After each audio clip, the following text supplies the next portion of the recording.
Ever imagine waking up and finding like a demolition crew right outside your door? Oh man, that would be a rough morning. Yeah, tell me about it. Especially if they're there because, well, your home's considered unsafe.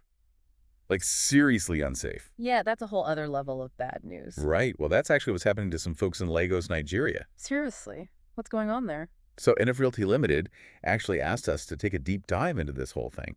It's about homes being built under high-tension power lines. And Ooh. apparently the government is cracking down big time. High tension power lines. That sounds pretty serious. Yeah, it is. We've got an article here from Real Estate in Nigeria. It's called Lagos Government Issues 7-Day Deadline to Remove Illegal Structures Under Power Lines. 7 days. That's not a lot of time. Nope, it's not. So let's break down what's going on here. This article talks about the Lagos State Building Control Agency.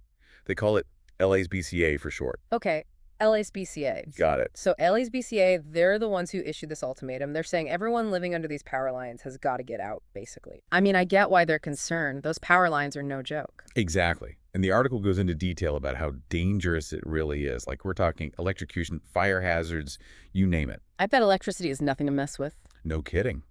And they say in the article that these high-tension lines, they carry thousands of amps. Thousands. Wow. That's enough to like vaporize metal, right? That's what they say.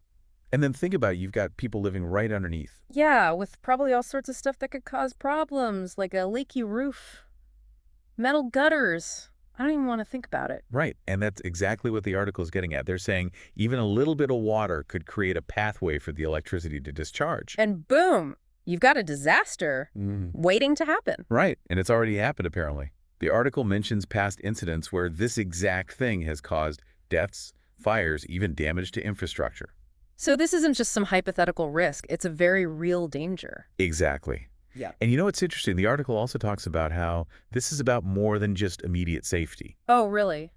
How so? They're framing it as an urban planning issue, too. Like this is about enforcing regulations and creating a more sustainable environment. I see what they're saying. There are broader implications here for how the city develops. Right. It's like they're trying to get ahead of future problems before they start. Makes sense, I guess. When you have unplanned growth, things can get messy. Totally. And, you know, they even use a really interesting analogy in the article. They compare it to a body with a messed up circulatory system. Okay, I like that analogy. So building under these power lines is like a blockage in the system. Exactly. It throws everything off. And it probably makes it way harder to maintain the power grid itself, right? You got it. And if something major does happen, like a fire or a huge power surge, emergency access is going to be a nightmare. It's like a domino effect. One bad decision leads to a whole bunch of problems down the line. Yep. And that brings us to the ethical side of things. The article mentions property owners, developers, residents. But what about the people who ended up living there because they had nowhere else to go? Right. Affordable housing is a huge issue in a lot of rapidly growing cities. Exactly. So just telling people to follow the rules might not be so simple. Especially when those rules could mean losing your home. And that's where this 7-day deadline feels a little harsh. I mean, enforcing safety is important, but they've got to consider the human impact, too. For sure. There has to be some kind of balance. Right. Maybe LABCA could work with housing organizations or offer relocation assistance. Yeah, or even incentivize developers to create safer, more affordable housing options. That could be a win-win. Absolutely.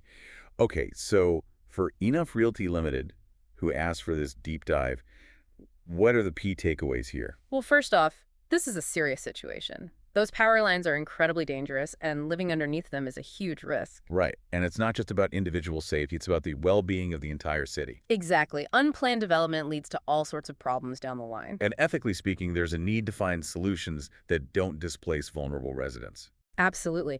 And then from a legal standpoint, the consequences of noncompliance are very real. They are. LASBCA has a lot of power to enforce these regulations. They do. So, yeah, the stakes are high.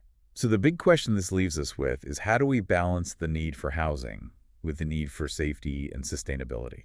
It's a tough one, but it's a question that cities all around the world are grappling with. And it's not something with a quick fix. Nope. It's complex. It requires a lot of careful thought and planning. But at least by talking about it, we're starting to move in the right direction. I think so too.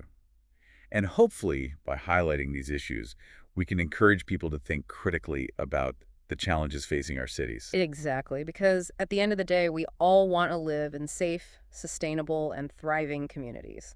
Couldn't have said it better myself. Uh-huh. Well, that about wraps up our deep dive into this situation in the Legos. Thanks for having me on. It's been a really insightful discussion. Absolutely. And to all our listeners out there, keep those questions coming. We'll be back soon with another deep dive. See ya then.